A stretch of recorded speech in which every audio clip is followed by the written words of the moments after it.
Distinguished ladies and gentlemen, thank you all for joining us today for this rare, indeed precious opportunity of listening to His Holiness on the theme Cultivating Key Human Values. Your Holiness, we are blessed to have you with us today. Your teachings, your words of wisdom, and message of peace are more relevant than ever in our present world. Ladies and gentlemen, as you know, His Holiness began his studies as a monk at the age of 6. When not yet 25, he became a stateless refugee. In the more than half century since then, he has been a citizen of the world. He has been recognized with many different awards for his extraordinary work in promoting universal values, notably the Nobel Peace Prize in 1989. Your Holiness, the Ananta Center is an organization that believes in the promotion of key human values. Through our activities, we seek to support the building of new leaders and the greater good of the global community. By bringing together key national and international players, we try to create a platform that enables the promotion of dialogue and understanding. Before inviting His Holiness to speak to us, I'd like to quote a brief passage from his recent book, which is titled Beyond Religion, Ethics for a Whole World. It goes as follows. Ethics and inner values without religious content are like water, something we need every day for health and survival. Ethics and inner values based in a religious context are more like tea. The tea we drink is mostly composed of water, but it also contains some other ingredients, tea leaves, spices, perhaps some sugar, or, at least in Tibet, salt. And this makes it more nutritious and sustaining and something we want every day. But however the tea is prepared, the primary ingredient is always water. While we can live without tea, we can't live without water. Likewise, we are born free of religion, but we are not born free of the need for compassion. Ladies and gentlemen, it is my honor and privilege to present to you His Holiness, the Dalai Lama.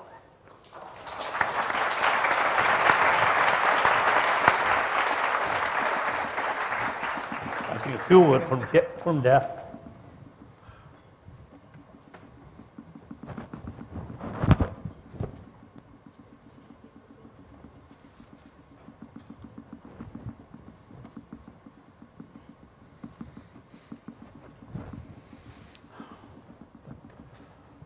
Brothers and sisters,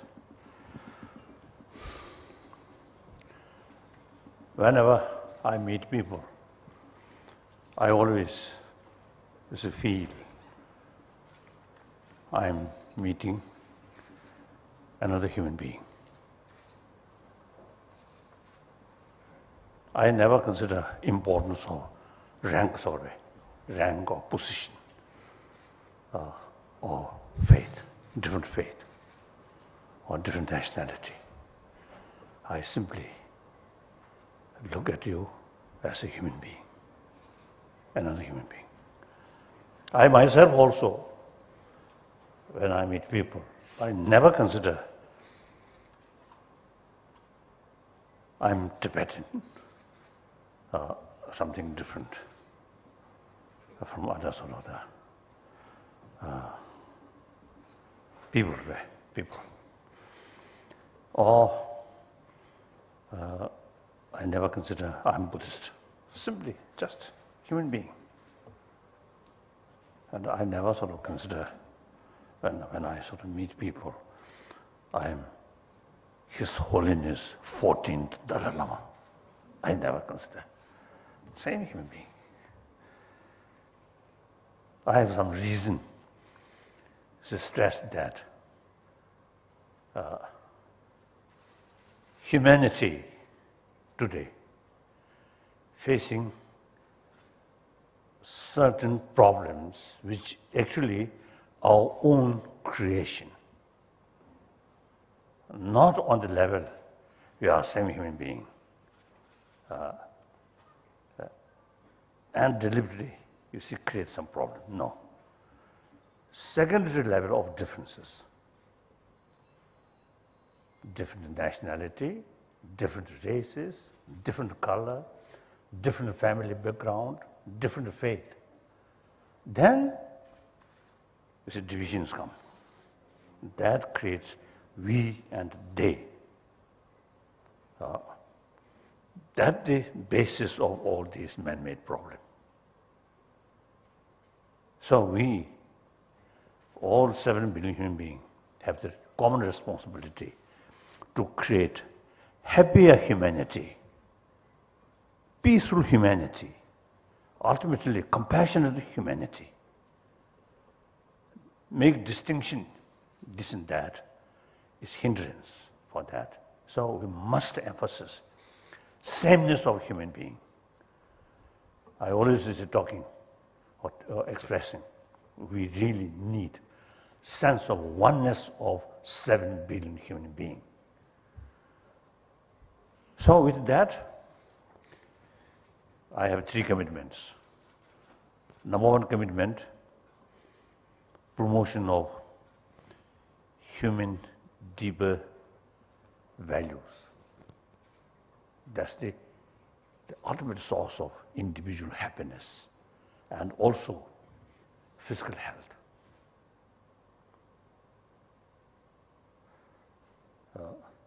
Sometimes I think people, and modern people, I think, consider source of happiness is money, power, and seeking happiness from outward, from outside.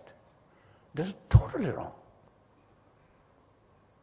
Pleasure or happiness or satisfaction and sort of suffering related with mind. So therefore, ultimate source of happiness within mind, not external. I often see telling, say, the person who has a nice ring or some, what do I say? I think some ornaments are there. Ornaments. Also the diamond ring. When you really feel unhappy or too much stress, then kiss that ring. Ring never show you affection. 100 times kiss, nothing. Or small cat or dog, if you really feel some uncomfortable feeling, then show your sort of expression. They may lick. They have no language, but simply physical sort of attitude. And cat, like that. So living beings have the ability show affection. The material value, no ability show affection. So we need affection. When we're really passing through difficult period, someone come you, share your problem, and showing genuine sense of concern, and you feel, at least the short moment, you feel happy. Like that. So therefore, ultimate source of happiness within ourselves. That, I think, in modern time, we have to make effort, you see, to make awareness ultimate source is not outside, but within ourselves. That also not necessarily based on religious faith. Dogs, cats, no religion.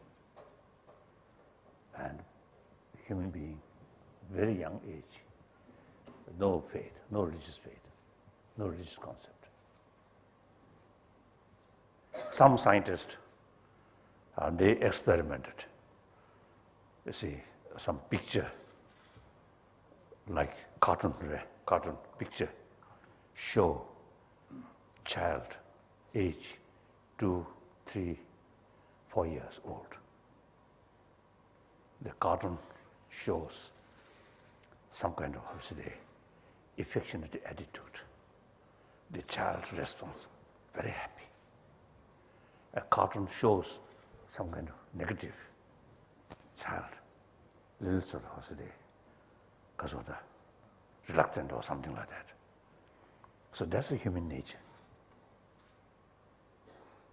Our life started with human affection, particularly our mother.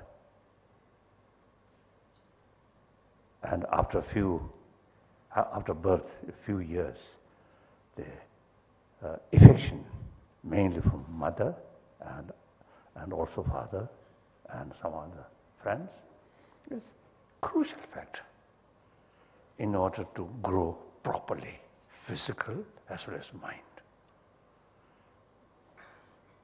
I think I'm quite certain, I think here, people, outwardly, everybody very smart, and also maybe try to show smart.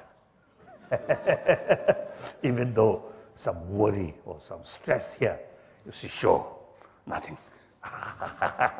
So outwardly, everybody very smart. But there is differences in deep insight.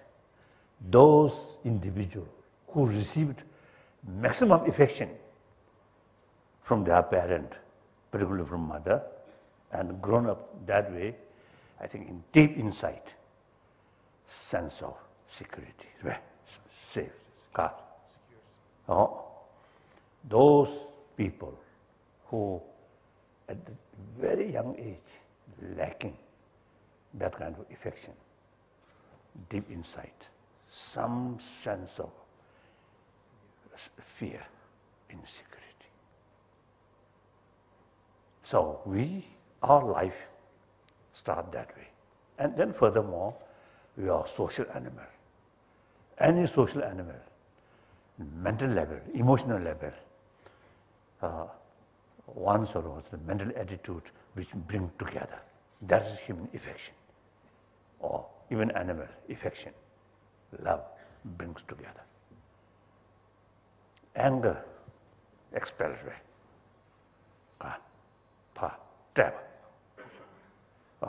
Like that. So therefore, number one commitment is promotion of deeper human value. That's mainly human affection, human love.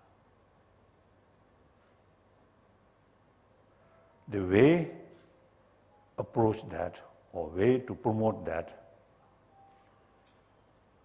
if we use religious sort of belief, very effective, very powerful, according to my own experience. This Buddha's teaching, extremely helpful to strengthening these deeper human value. However, in the terms of for humanity, firstly, about 7 billion human beings or 1 billion non-believer. Then among the believer, many different traditions. Each tradition have sort of same potential. So if you use religious concept in order to promote these inner value, then since there are many different religions and difficult complication. So India's constitution itself is based on secularism because India is a multi-religious nation. So it is very practical. According to Indian understanding, secular is respect all religion. I think you know better. In the West, some of my friends, you see, consider secular is something distance from religion or disrespect religions. So therefore, if we follow secular basis, the educating warm-heartedness, it can cover entire 7 billion human beings. So that's my number one commitment. And here we use the main reason or factor is scientific finding. Many scientists, now they realize through their experiment, more inner peace, calm mind, very good for our health.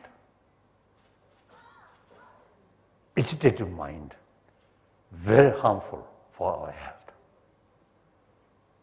So medical viewpoint also, now calm mind is very essential. So that's my number one commitment.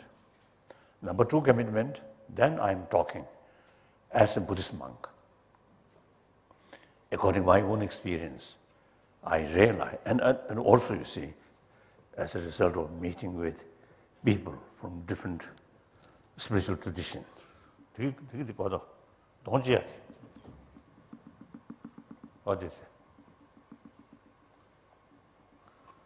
So spiritual tradition. Among my friends, some really wonderful sort of people, like late Mother Teresa. Her sort of dedication, serving people, particularly poor people, needy people. And her follower also, you see, number of them really dedicated. So such sort of enthusiasm, such sort of determination come from their faith. Actually, it's very right. Serving humanity, helping humanity, humanity as a creature of God. So serving humanity, helping humanity is best form of serving God, offer or worship. So therefore, all major religious tradition is the same sort of potential. So, and also, you see, we need different religious tradition because among humanity, people who have different mental disposition. So we need different way of approach. Same goal to produce or to promote inner value. Try to make sensible human being, compassionate human being. So all major religious tradition, basically theistic religion, non-theistic religion, when we look philosophy field, have big differences. But then, if you ask, what's the purpose of these different traditions, different philosophy? Same purpose, to bring firm conviction about inner value. So, okay. So therefore, it is very possible and necessary to promote religious harmony. India, I always telling, India is the example. All major religious traditions live together. Occasionally some problems, that's understandable. Some mischievous people among 1 billion human population, some mischievous, must have, should have. 1 billion Indian, not God or angel. Some people a little bit mischievous, so that's understandable. Overall picture of India, I think religious harmony, really wonderful. Really wonderful. So, number 2 commitment is promotion of religious harmony. And then wherever I go, I always talk ahimsa and religious harmony. These two things are 1,000-year-old India's tradition. So I often introduce myself as a messenger of India. Truly, I really carry this message wherever I go. Then third commitment, I'm Tibetan, many Tibetan. They say, trust me. For example, at present, you see the Tibetan, there are people inside Tibet, sometimes they cannot express even my name, the difficult situation. But inside, they really trust me. So I have moral responsibility. Although political responsibility, since 2011, I completely retired. No longer any secular responsibility or political responsibility. We already achieved elected political leadership since 2001. Then I already some kind of semi-retired position. Then watch 10 years, and I developed full conviction. Now, Tibetan, at least the refugee community, you see, can manage themselves. And they elected their political leadership. So since 2011, I completely retired. However, we Tibetans have quite rich Buddhist knowledge, particularly Nalanda tradition, because 8th century, so at that time, one, I think, greatest sort of philosopher, one bhikshu, Shantarakshita of Nalanda, he invited by Tibetan Emperor, Chisung Tesen. So he introduced Buddhism, more systematic. So that's according to Nalanda tradition. So we are truly the student of Nalanda tradition. Over 1,000 years, till now, we carry rigorous study, at least 20 years, in order to become Kasoda. In order to Kasoda, sufficient knowledge about these things. Then there is no end for study of these things. We have over, I think, 100 volumes taught by Buddha.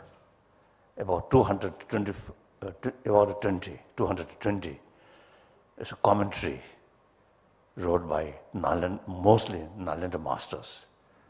So altogether, 300 volumes, over 300 volumes. We study.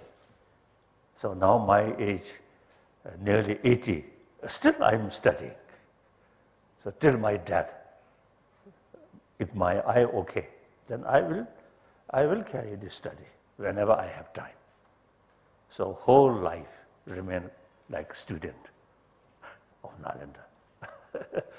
So therefore, I think Tibetan knowledge about the Nalanda tradition, as a result of a lot of sort of meeting or contact with Chinese Buddhist, Japanese Buddhist, Korean Buddhist, Vietnamese Buddhist, Burmese Buddhist, Thai Buddhist, so on. If may I say so, when we met, we say our knowledge not bad, because you see we have that kind of tradition. You see, seriously, rigorously study. Firstly, root text, learn by heart, memorize. Then each word explain according to commentary. Again, many commentary wrote by Nalanda masters, such as Shandadeva, Chandakirti, Dharmakirti, Dignac, these great sort of, masters, scholars of Nalanda. So each word explained. And then through debate, try to understand precisely every word. So therefore, I think now today, among the Buddhists, among the Buddhists of the world, I think we Tibetan Buddhists, I think we kept Nalanda tradition quite still alive. So I really feel it is really worthwhile to preserve. And the Chinese tradition also come from Nalanda. Tangsen, or these sort of great Chinese, the ancients or the masters, they learned in Nalanda, and they brought Buddhism to China according to Nalanda tradition. So now today, in China, over 400 million Buddhists. And many of these Buddhists really showing interest about Tibetan Buddhism. So therefore, preservation of Tibetan Buddhism, not only interest for Tibet, but interest for millions of Chinese Buddhists. And then also, now scientists, in over 300 volumes, Buddhist text, which translated from India, a lot of explanation about mind, about emotion. So I consider that a part of science. I usually call ancient Buddhist science, particularly science of mind. This, now over 30 years, I have sort of series of discussion with modern scientists or serious dialogue with modern scientists. Now become very clear, many scientists really showing genuine interest. So they are very, very eager to learn from our knowledge about science of mind. So therefore, preservation of our culture, our knowledge, not only interest for Tibetan, but many Chinese, and also now the Karoda, including some of science, modern science also, you see, in order to expand their knowledge, not only external thing, but inner world. The information from these texts is very, very useful. So my third commitment is preservation of Tibetan knowledge, which we learned from India. I always telling that historically, you Indian were our guru. We are Chela, as I mentioned earlier, since 8th century. The light come from India, reach Tibet. Then our knowledge, I think maybe with good brain of Tibetan. So rich tradition from Nalanda, reach place where people in cold climate, so the brain quite fresh. So goes very well. Very, very sophisticated Nalanda tradition. You see, reached there, we learned, and also, you see, all these 300 volumes text or 300 volumes, all translated into Tibetan.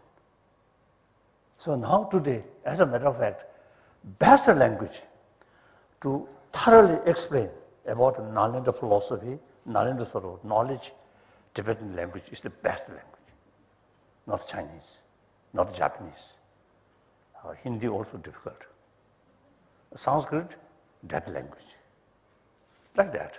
So therefore, and then environment, roof of the world, major rivers which cover from Pakistan up to China come from Tibet. So one Chinese ecologist. He described Tibet plateau as sort of as a third pole because impact to global warming from Tibetan plateau as much as South Pole, North Pole. So he described Tibetan plateau is third pole. So preservation or special care, ecology in that land is not only concern for 6 million Tibetan people, but I think over 1 billion human life depend on these rivers. And the whole, I think, northern India, I think very much so depend, you see, those rivers which come from Tibet. And South Indian, quite independent, I think. Okay, self-sufficient. You come from South India or North? You? South. South India. Oh, then I have some special respect because I usually see telling, judging, you see, those Nalanda masters like Nagarjuna and Nagabhuti and Aryadeva. I think most of these brilliant sort of minded Nalanda masters, most of them come from South India. So sometimes I teasing, South Indian brain is something very special because always drink coconut. I also trying to take coconut as much as possible, but brain not much change. So that's the, I just also wanted to share with you, and not only share, firstly, we all same human being.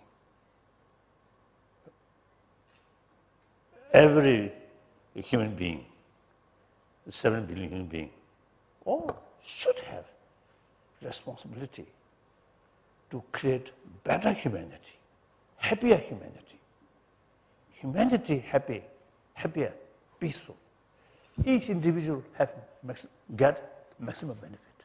If humanity remain difficult, distrust, hatred, anger, one individual cannot escape. So therefore, it is everybody's interest. So please, each of you, think seriously about these things. In whatever way, make some contribution to create a better world. It's everybody's interest.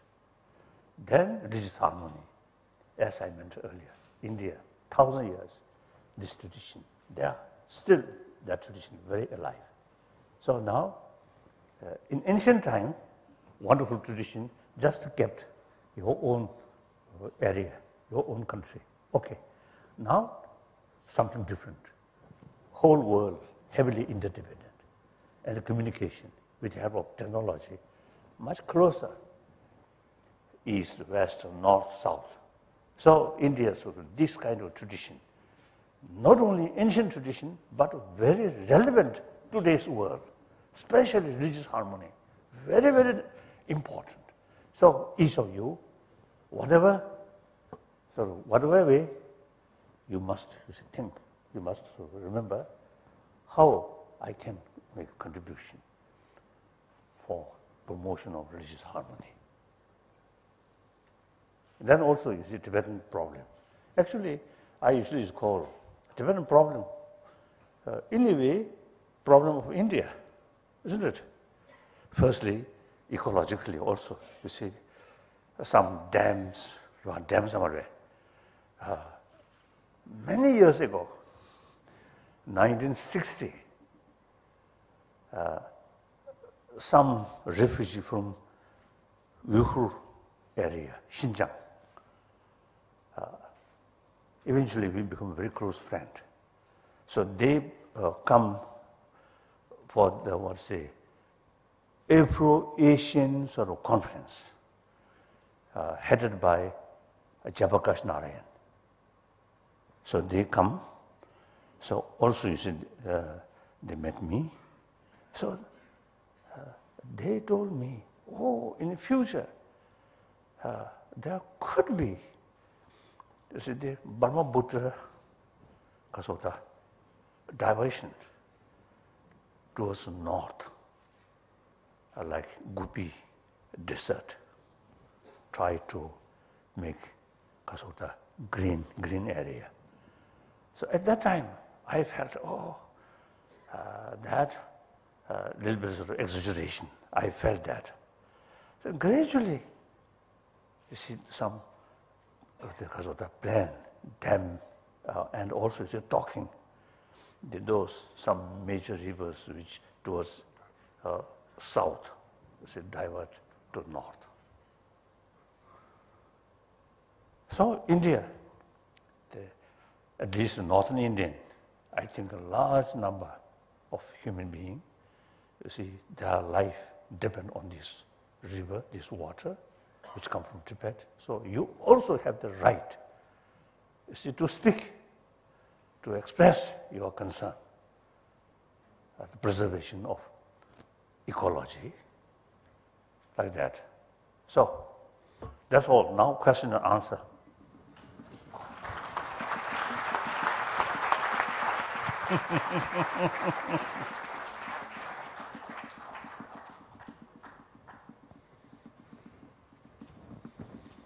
Yes.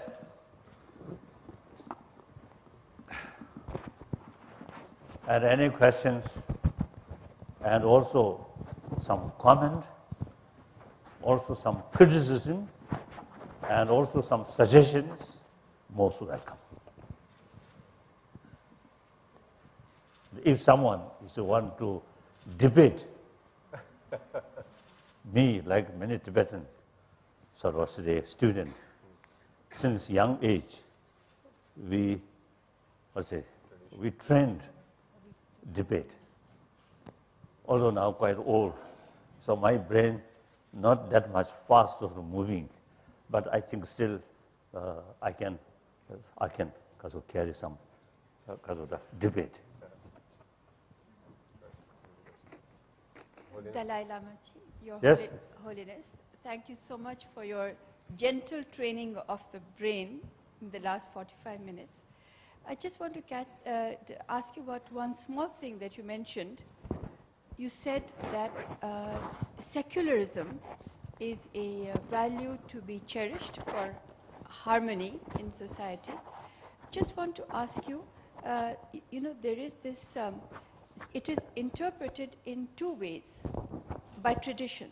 One is that when we say dharm nirpeksh, dharm nirpeksh, which means that you are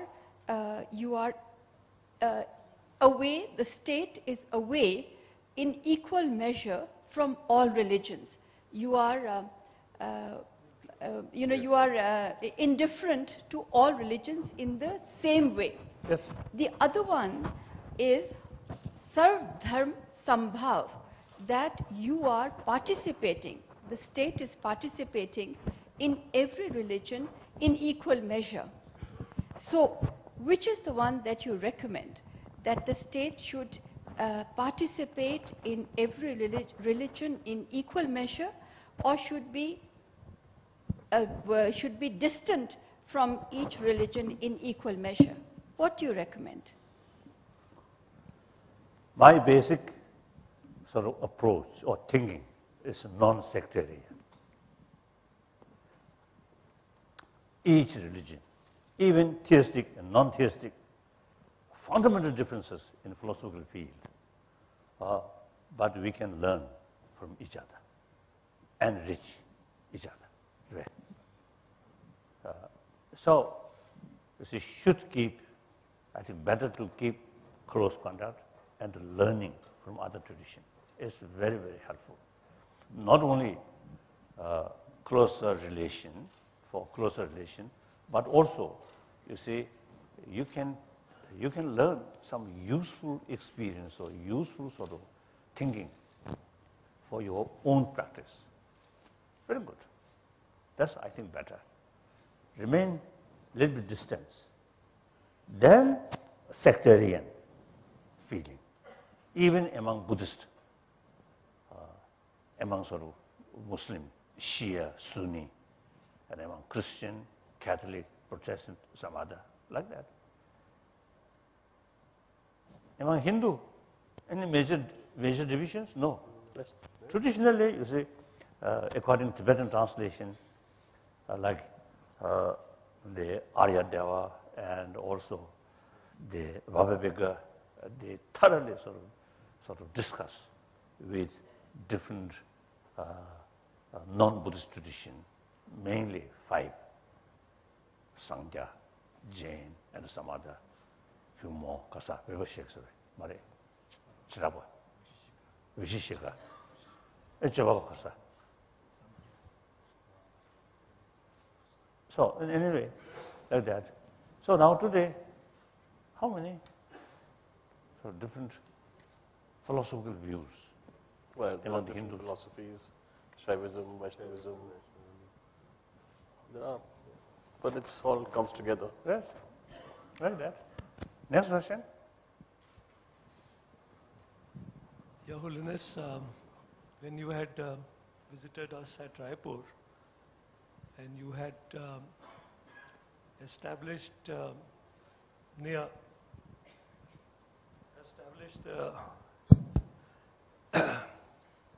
relationship with Nagarjuna, and you briefly mentioned yes. about Nagarjuna, and you went in a cave and you meditated for some time. Yes. What were the feelings that you got, and can you tell us about the Madhyamika, what Nagarjuna had philosophized? Nagarjuna, I think almost top scholars and practitioner of Nalanda. And I think 2nd century, 1st century.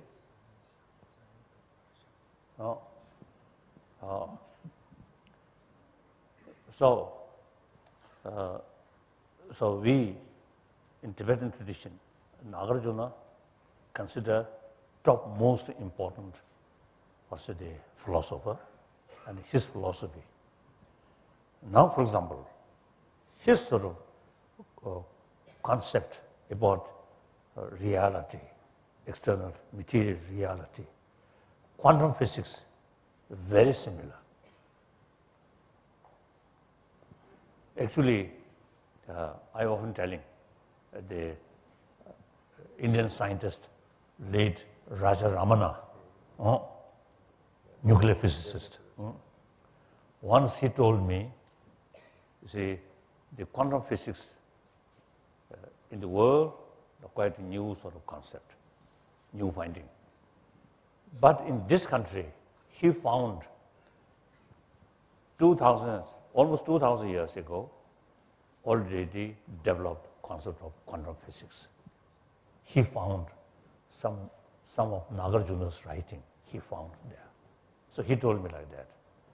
So Nagarjuna's, you see, concept, the Madhyamika philosophy, Shunyata or Pattisamupanda, his sort of interpretation about Pattisamupanda, very deep, very deep.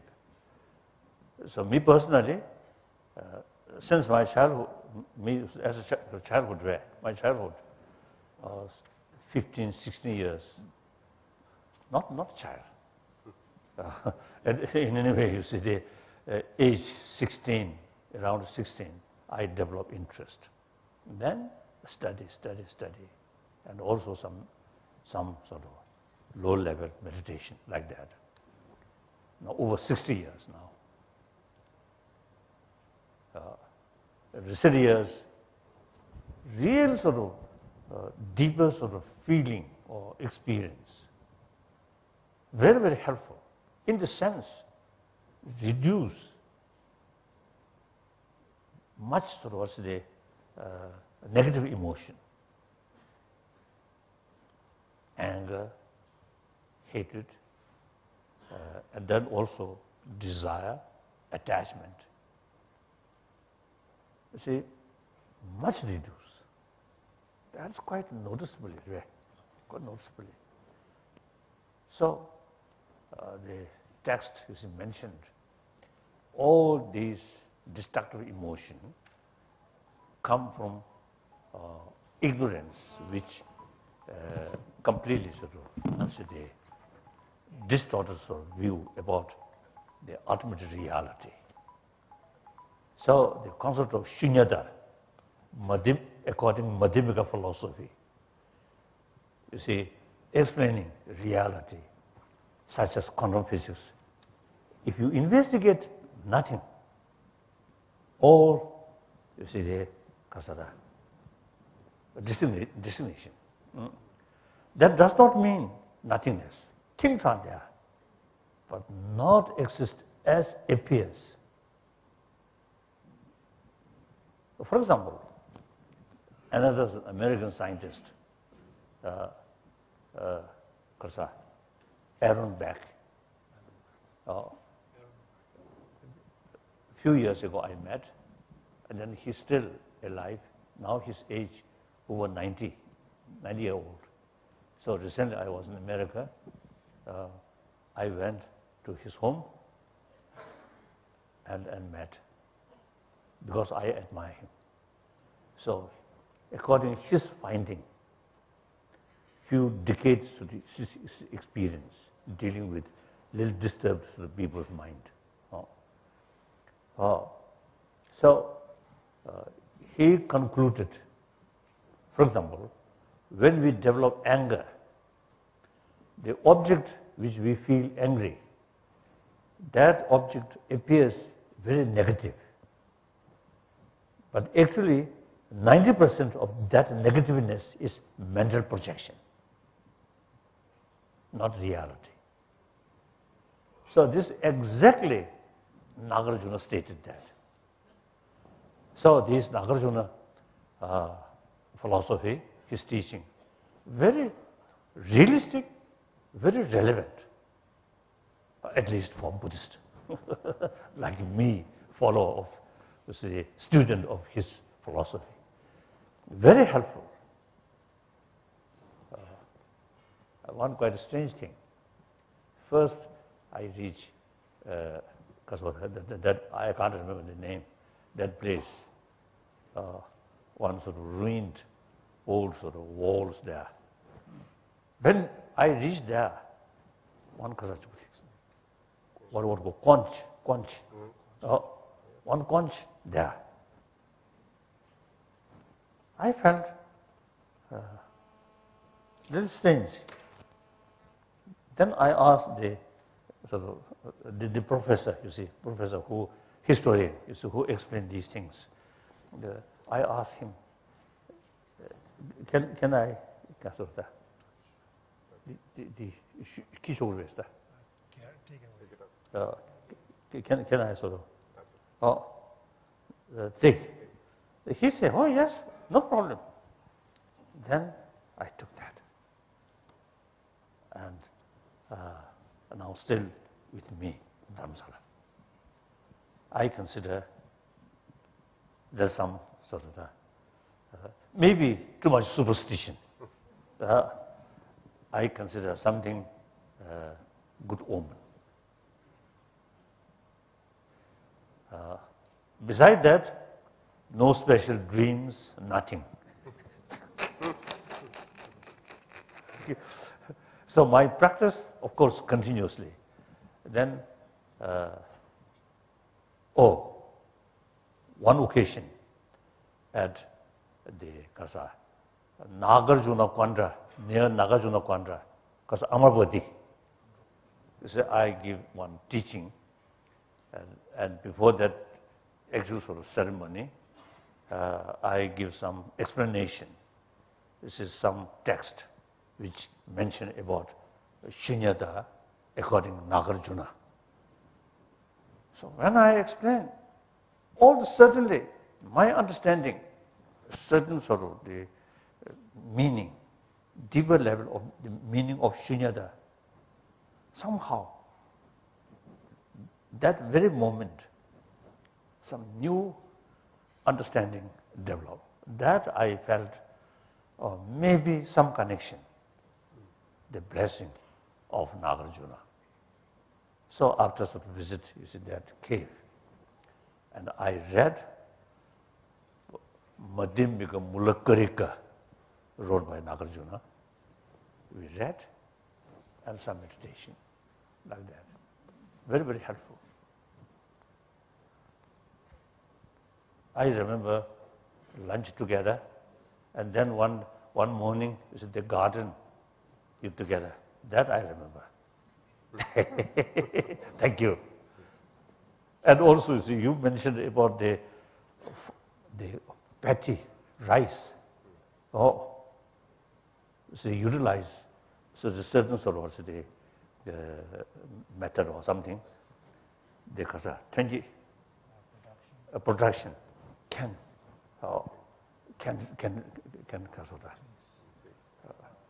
increase. That I very much impressed. Now, India, after all, farmland. Real transformation of India must take place in rural area. Not more buildings like Delhi or Hyderabad and Bangalore. When I first visited Bangalore in 1956, quiet place, clean. Now no longer clean. A lot of noise and lot of, you know. So instead of concentrate these big cities, must concentrate in rural area. I very much impressed Japanese farmers and also Taiwanese. In farm land, nice house with car, that's nice. So we should have that kind of sort of development in this country. Farmers area, more sort of garden and hospital, mainly is important education facility, school and college and hospital. Then maybe some cinemas like that and playground. I don't know whether we should introduce nightclub in this area. I don't think. Better none. Or shops, wine, I think much better less. So I very much sort of interest, you see, your explanation, how to increase production, rice, like that. Next question?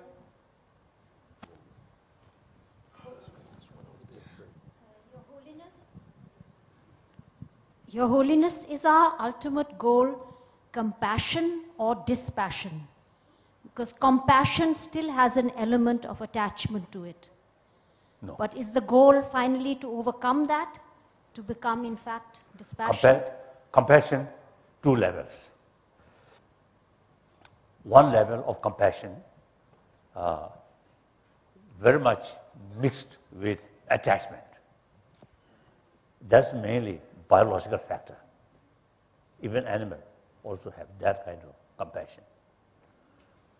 Now, the compassion which we are talking through education, through awareness, you see, that level of compassion develop further, use human intelligence. That is unbiased compassion. Previous one, biased compassion. So very much mixed with attachment.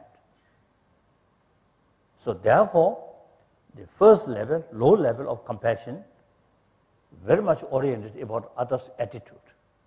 So that compassion extend or cover only your friend who shows you positive attitude. Towards stranger, not much. Particularly towards enemy who creates problem for you or harming you, you cannot extend that kind of compassion because it is biased, very much oriented about others' attitude. Now use human intelligence, reasoning, as I mentioned earlier, the warm-heartedness or compassionate attitude, not through training, not oriented about others' attitude, but being itself, human being or animal being, then your enemy, as far as the attitude is concerned, enemy creates trouble for you. Therefore, we call enemy. But as a human being, still they are human being, part of the 7 billion human being. So on that level, see, the sense of concern of their well-being can develop with help of human intelligence. So that compassion, unbiased, not oriented others' attitude, but oriented being itself, being real, being itself. So your enemy, so that kind of compassion can cover your enemy. Even more seriously, sense of concern of your enemy. For example, he or she took advantage on you. You remain honest, truthful. Some mischievous people take advantage. Then, sense of genuine concern about their wrongdoing. So, sense of serious concern about their well-being. That's genuine compassion. Now here we must make distinction. Action and actor. Person who carry sort of the unjust or wrongdoing. You need countermeasure in order to stop their action. Without sense of concern of well-being of the actor. Clear. For example, we practice that usually when we make the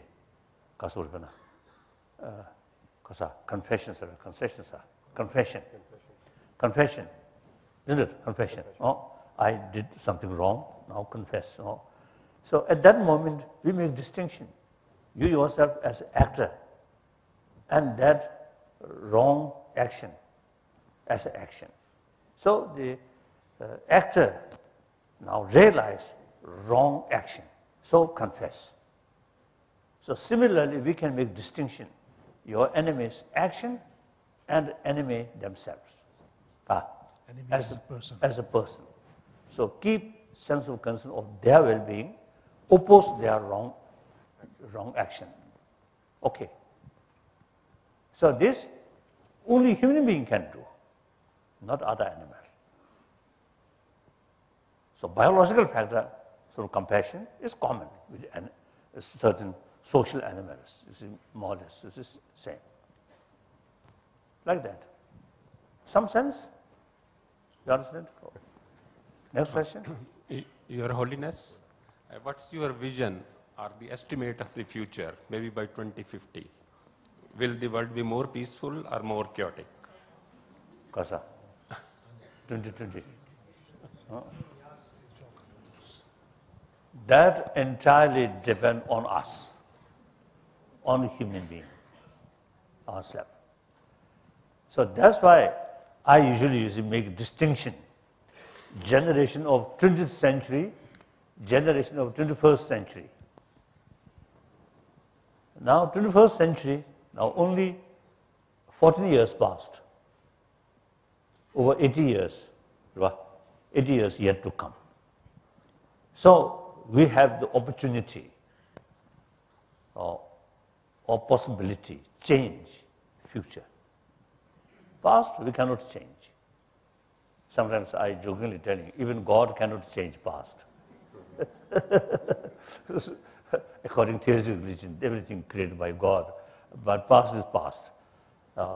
Now, the generation of 21st century have the main responsibility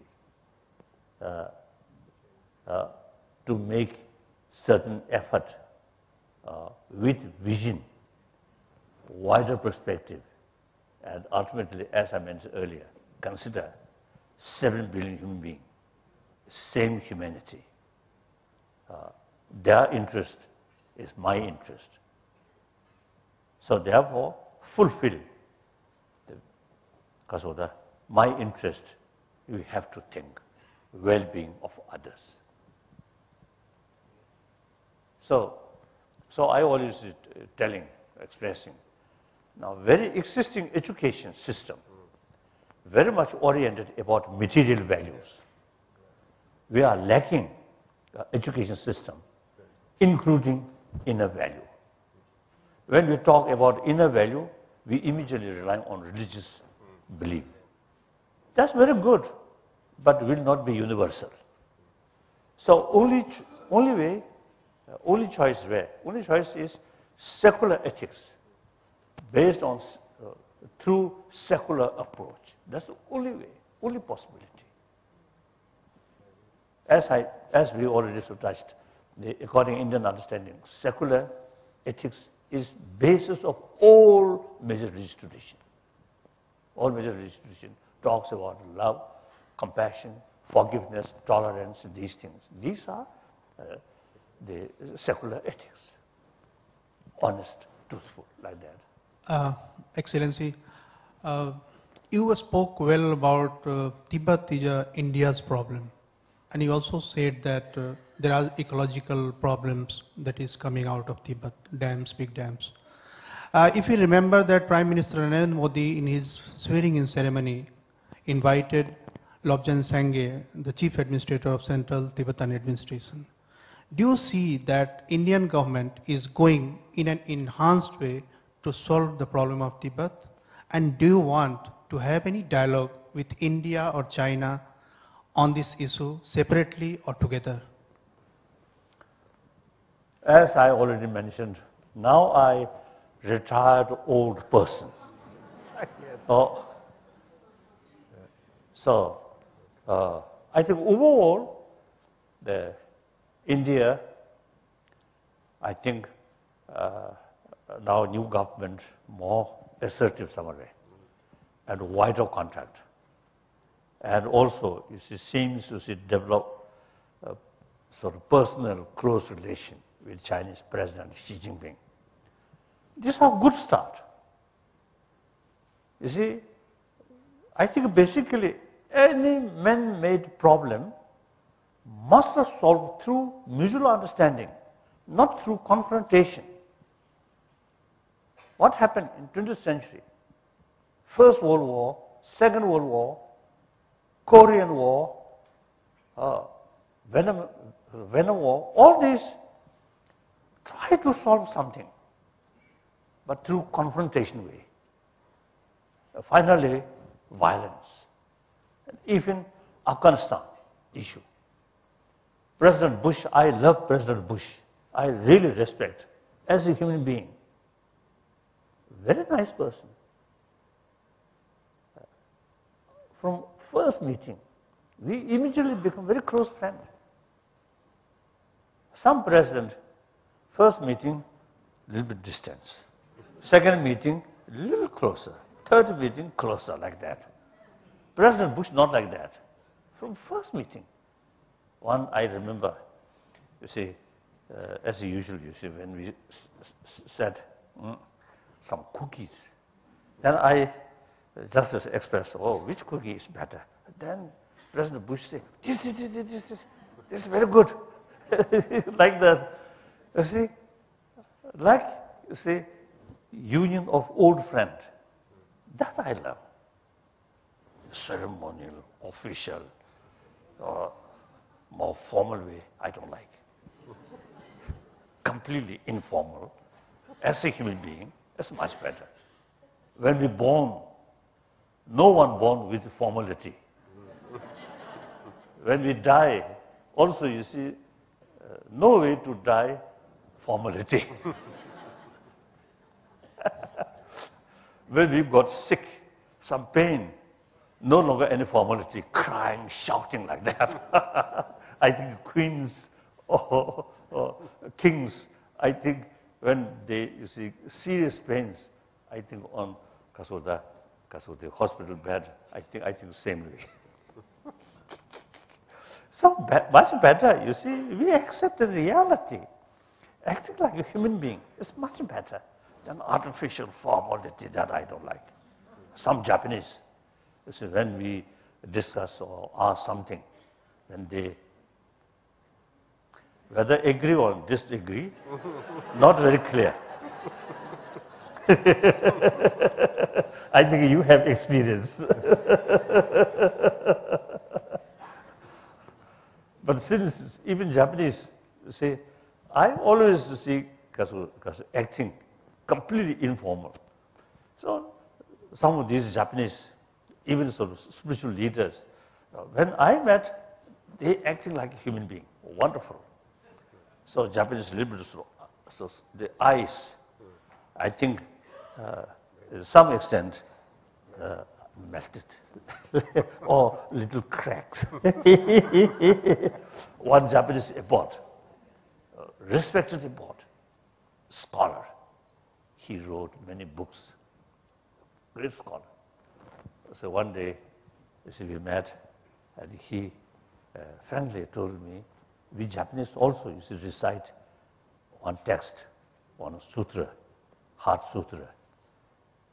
He told me, every Japanese used to recite that, but without knowing the meaning. He admitted. And my explanation is very, very helpful. So one old abbot, so I did not expect that kind of sort of admonition about their sort of mandanga. Admit their sort of weakness or something. So like that. So I love Mr. Bush, really. But then the policy regarding Iraq, motivation is good. Try to bring democracy. And in some extent, I think, liberate Iraqi people. But the method, use force. So after that event, another occasion, my meeting, I told him, I love you, I respect you, but some of your policy, I have some grave reservation. He laughed. So like that. So now, the only thing is, you see, no matter how difficult it is, must make effort through mutually understand, mutually sort of agreeable solution. For that, personal contact is very essential. So I think seems a good start. And then the other side, Xi Jinping, also unlike the previous sort of communist leaders, he actually publicly expressed in Paris as well as in Delhi, he expressed for Chinese culture, Buddhism have great important role. So regarding preservation of Chinese culture, Buddhists should take more serious responsibility. He mentioned. These are quite new. So you see things, I think overall things, you see, I think people becoming more mature.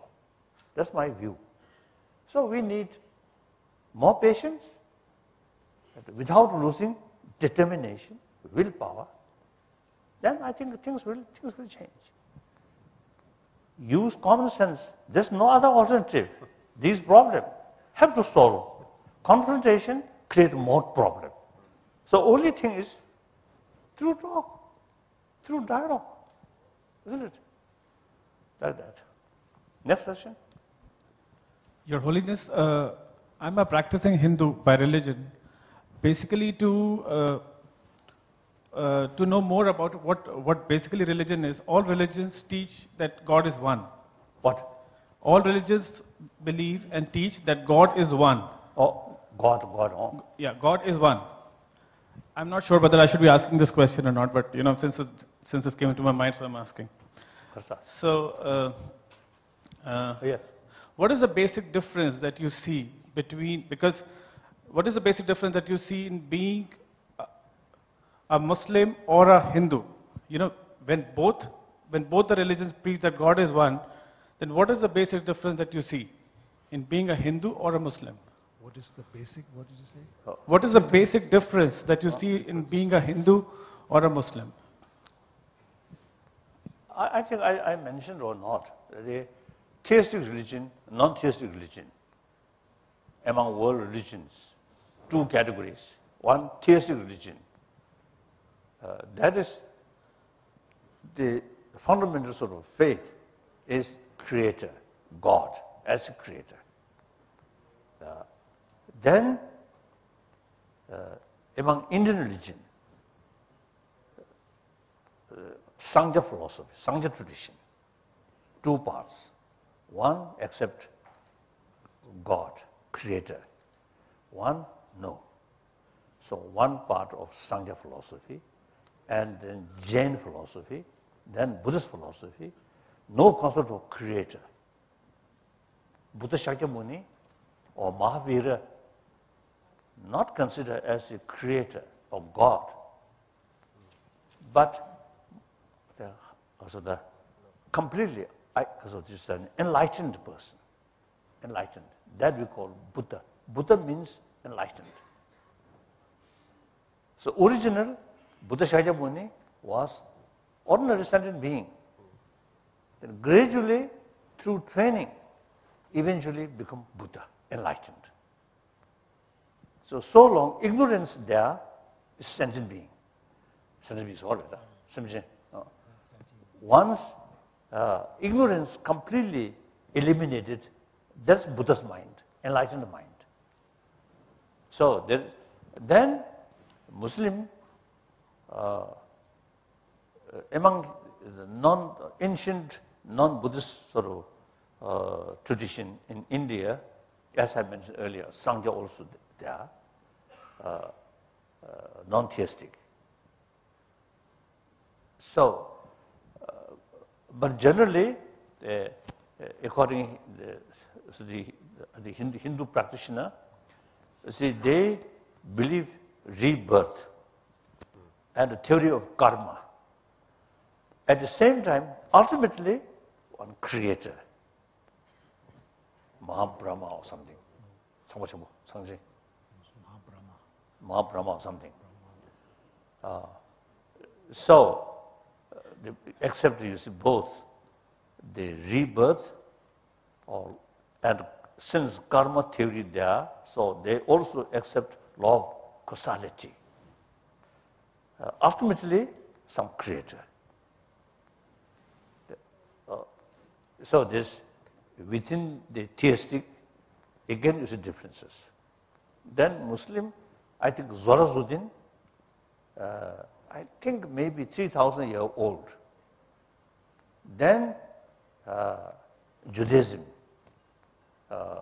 Christianity, Islam, I think more or less same root, all except creator. Different name, Allah, only one God, Allah. Christian, Trinity. Slight differences, but basically same. So, and then more detail, even within Buddhism, within Nalanda tradition, four major sects: Vivashik, Sodantik, Chitta Mantra, Madhyamika. And Chitta Mantra also is two two divisions. Subdivisions.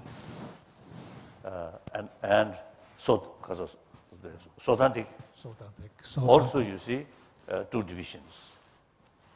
Then Madhyamika also is two divisions. So suppose Nagarjuna sort of also the authentic teaching carried by Arya Deva and Bhuttapalita and Chandakirti. So we consider the commentary of Madhyamika Mulakkarika, commentary wrote by these sort of masters. I myself also see study, comparison, correct? Comparison. comparison. Comparison, I found the Chandrakirti's explanation. It's very sort of, very sharp, very deep, no contradiction, wonderful. And actually, as I mentioned earlier, effect, like that. Okay.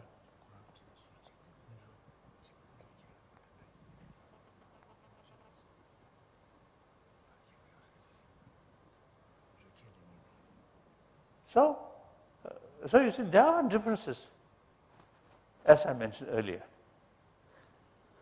I think in a way, who creates Buddha? Who creates Mahavira? God. So these different religions, who create? God creates.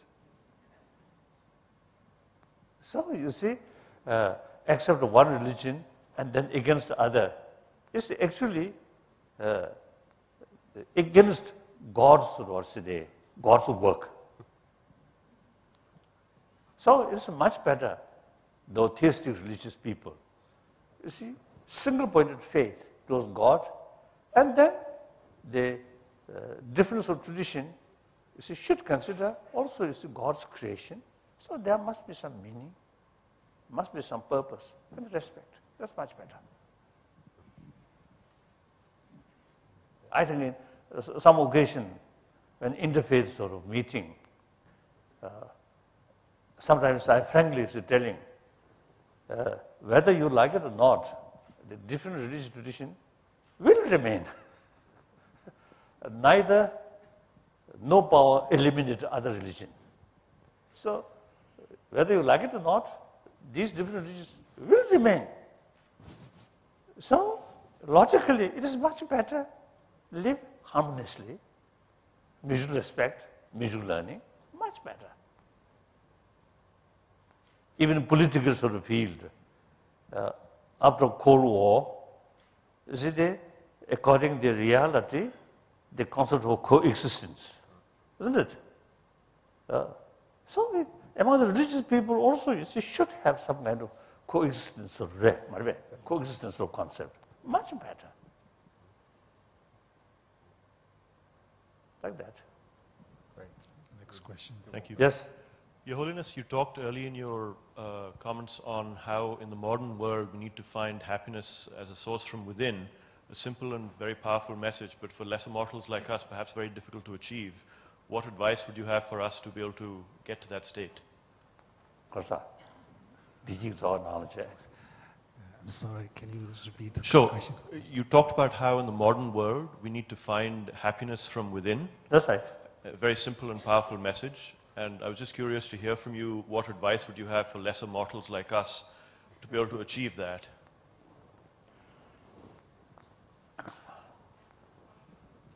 Not easy, as I mentioned earlier. Problem which we are facing. 7 billion human beings, nobody wants a problem. But many problems we ourselves created. Why? Due to lack of moral principle. Almost we become slave of destructive emotion, self-centered sort of attitude. And as I mentioned earlier, you see, too much emphasis, secondary level of differences. So now, in order to change that, we have to make some effort worldwide, mainly through education. As I think here, last few years, some scientists and some educationists, now we already working existing secular education field, some sort of lesson about moral principle entirely through a secular way. So we are working and already carry some sort of experiment. Result quite convincing. Mainly carry these scientists and some educationists. So we are working. So perhaps I think next 1 or 2 years, I think some kind of draft of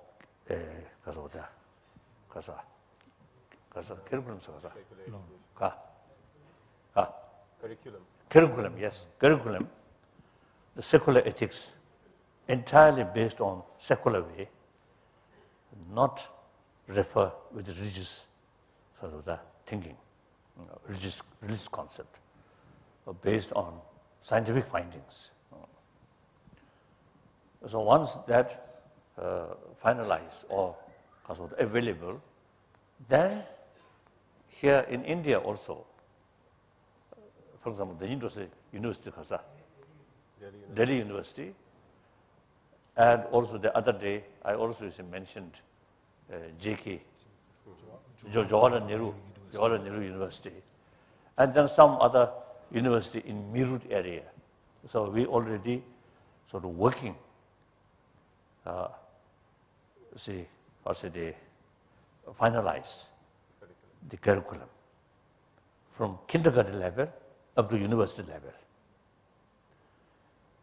So this, once the draft finalized, then we would like to have, a wider sort of discussion with the different sort of educationists, professors, and some scientists. We should discuss. And then some schools sort of implement that, then watch what kind of result after a few years.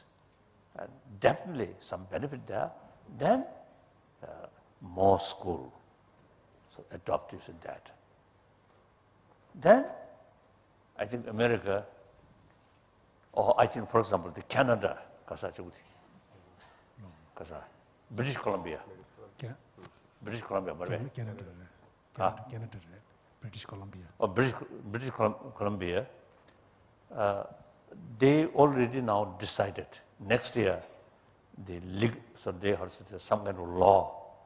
The all school in British Columbia sort of province should teach secular ethics in all schools. So like that. So that can sort of extend. I think then a generation who gone through that kind of education, I think will be a little different. The problem is people, young age, everybody, consider human being. The children, I noticed this one time, I think in Switzerland, pathology, some children from Palestine, some children from Jewish community, they live together, play together. Young age, not much differences. Then gradually grown up, more emphasis, my community, my nation, my religion. So problems start, say, I think, the beginning of modern education, right? Then gradually, the whole society, just materialistic sort of oriented sort of society. In the family or television or advertising, right? Advertising. All the time talks money, dollar, euro, like that.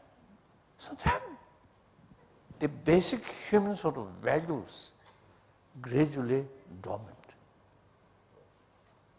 So now education should be, at young age, these human values are very alive. Now at the time, more and more now talk about material values and these things. That education now must sort of provide them information in order to be healthy body and a healthy person, happy family, you should not forget these basic human values. And then explain through scientific findings. And then usually I call map of emotion, map of mind. Here, ancient Indian sort of knowledge about mind really highly advanced. So knowledge about mind in modern sort of psychology, compare Indian ancient psychology, modern psychology is like a kindergarten level. Indian psychology, highly developed. But my respected Indian brothers, sisters, a little bit negative about these things. You too much sort of attracted about material value. Material development, highly necessary. At the same time, should not neglect about 1,000-year-old your tradition. Just because school has figured us to I just visited there. I mentioned there, and also the Jawaharlal Nehru University. I mentioned now. I always mentioning now. The Indian have the real opportunity, combination, 1,000-year-old rich knowledge about mind and modern education combined. Then Indian education will be something complete sort of form of education. So here, once we know this whole system of emotion, mind, then it becomes much easier to tackle these destructive emotions. Usually, you see, we just take for granted anger, hatred, jealousy, this part of our mind, and no knowledge how to tackle these things. In order to tackle, you should have clear sort of knowledge or sufficient knowledge about map of emotion. In order to take physical care, physical health, we have to know the physical different elements. Then also you see the material, such material are helpful, such material is harmful. Knowing that, then we can manage properly. So similarly, hygiene of emotion, we have to know the map of emotion. Then we can take effective hygiene of emotion. So this one part, academic subject. It's much better have more knowledge about emotion, about mind. At least some Buddhist text, you say, categorize, I think, the main minds, or 6 main minds. Then about 50, minor minds, different emotions. Mention that. These should consider or treat it as an academic subject, not a religious thing. So as I mentioned before, Buddhism is Lama.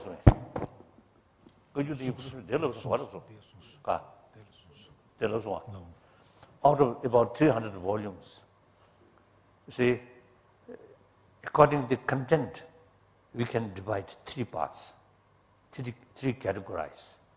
One, science. Science of matters, science of mind. That's purely considered as a science. The second part, philosophy, including quantum physics. And then religion. So religion for Buddhist, nothing to do with other people. The science is universal. And the philosophy, some extent, is universal. So we already, start as a translation I mean, the first book in Tibetan, we already edited. Oh, so now English translation, Hindi translation, Chinese translation, already there.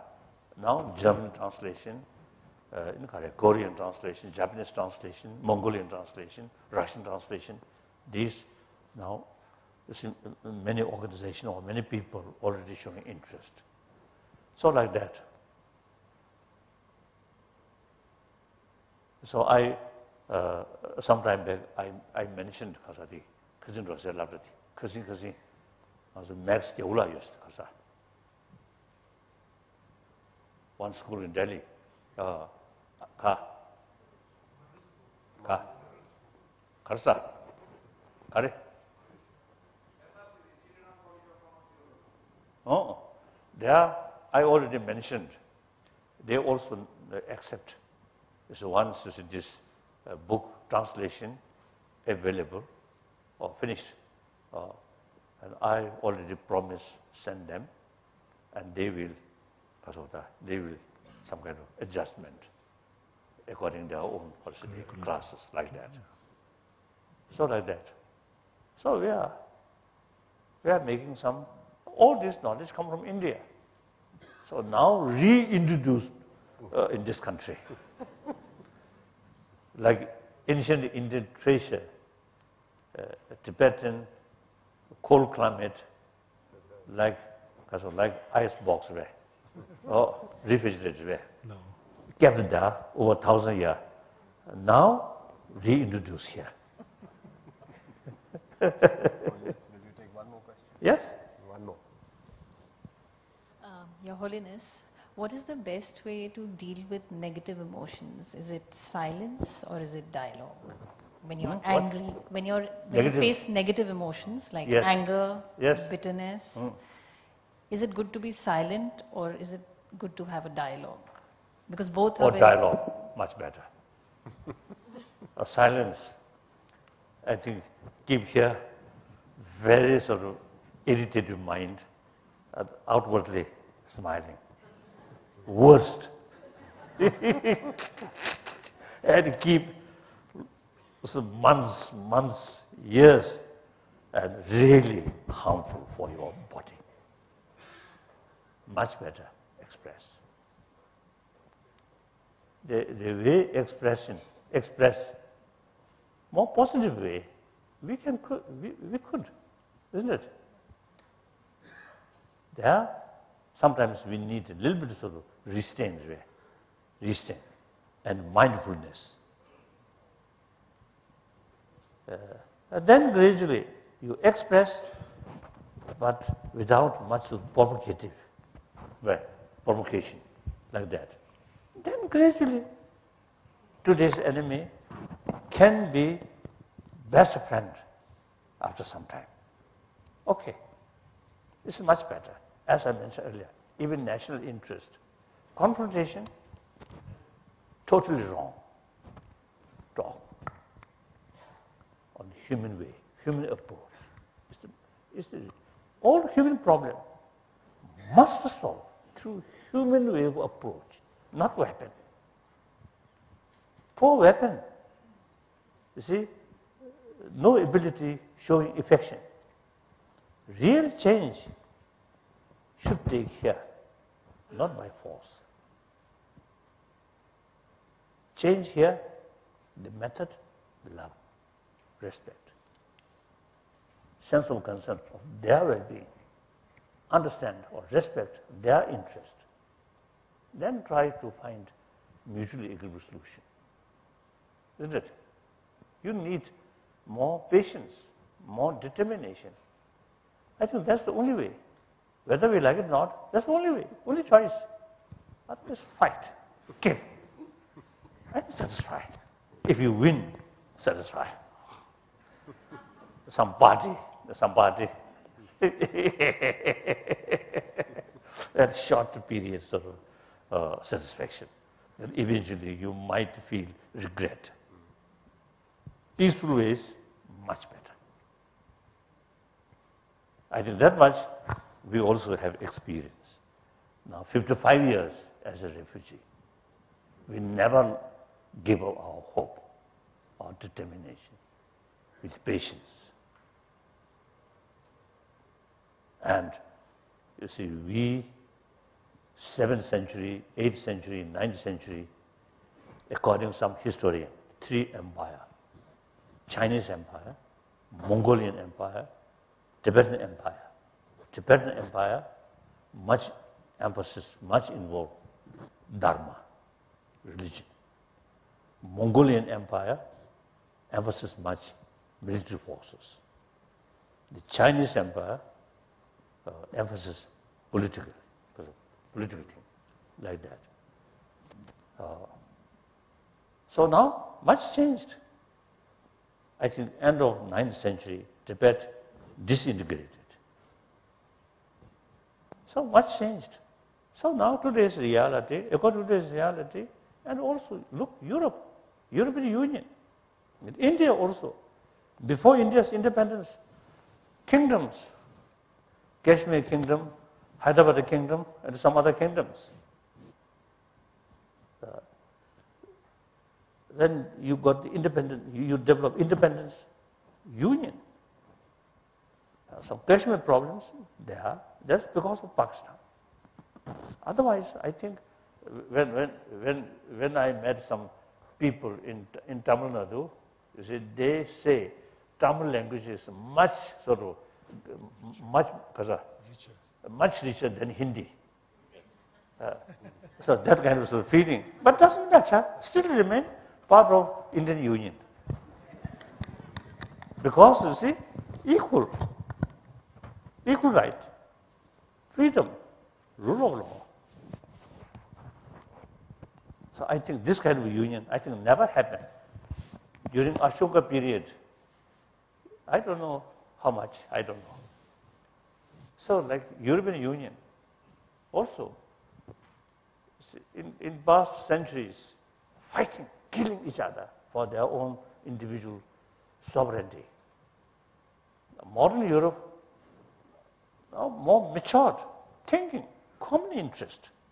So European Union developed. One, my German, half my friend, half I consider my tutor about quantum physics. I have 2 tutors, David Bohm and von Weizsäcker, German. I learned something about quantum physics from these 2, my tutor. I usually describe my tutor, wonderful, really great professor, but a student, hopeless student. Reason, when I listen their explanation about quantum physics, while I listen, it seems I understand something. When lesson finished, nothing left here. So, hopeless student. So the von Weizsäcker in 1990s, his age also now nearly 90. Once he told me when he was young German, every German eye, French is their enemy. Similarly, French eye, German is their enemy. Now, that kind of attitude completely changed. So, spirit of European Union started, I think, mainly by German Chancellor Adenauer and French President de Gaulle, previously enemy. So now, European Union, the euro, actually now competing with the dollar, isn't it? So like that. So you see people now more matured. So look, common interest. Take seriously about common interest rather than individual small interest.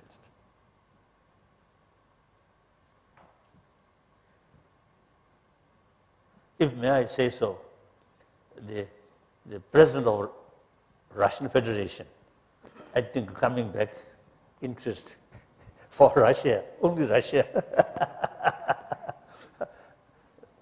many occasions I express in Europe, many occasions, the latest one sort of Nobel laureate sort of peace meeting at Warsaw, I think 2 years ago, 1 year ago. No. Again, I express, I wish NATO headquarters should shift to Moscow. Then psychologically bring together. In Russian eye, because of several decades, some sort of propaganda, in Russian eye, Western is their enemy. When I first visit Soviet Union, 1979, so the ordinary Russians, you see, they developed certain sort of attitude, Western, ready to attack Russia, Soviet Union. So Soviet Union must prepare militarily well. So they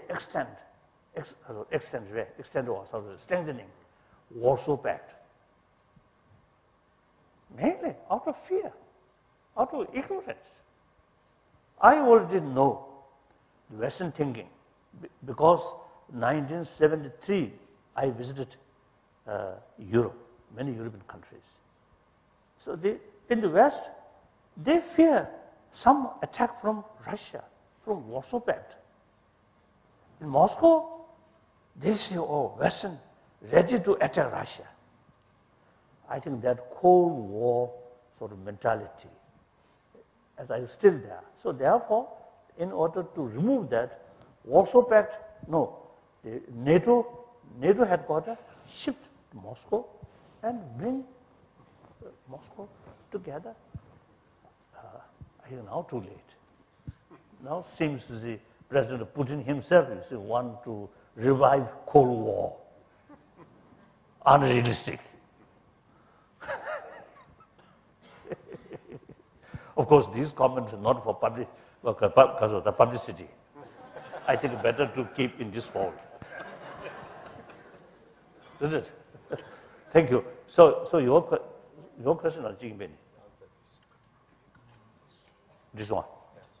So like that. Thank you. I really enjoy our meeting. Thank you. Thank you. You arranged this opportunity. And also you give me opportunity meeting my old friend. Reunion.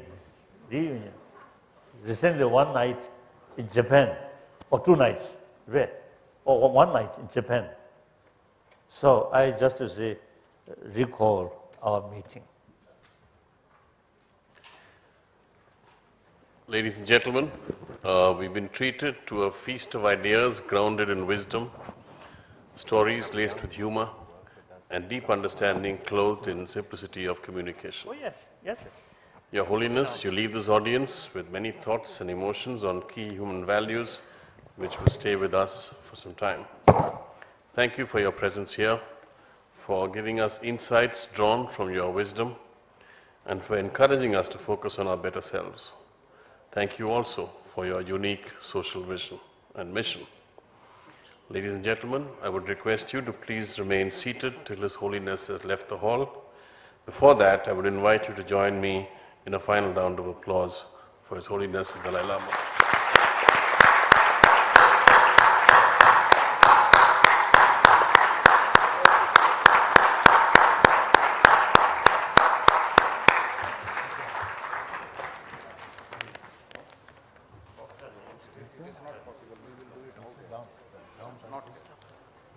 Out here we can do it. You make it go.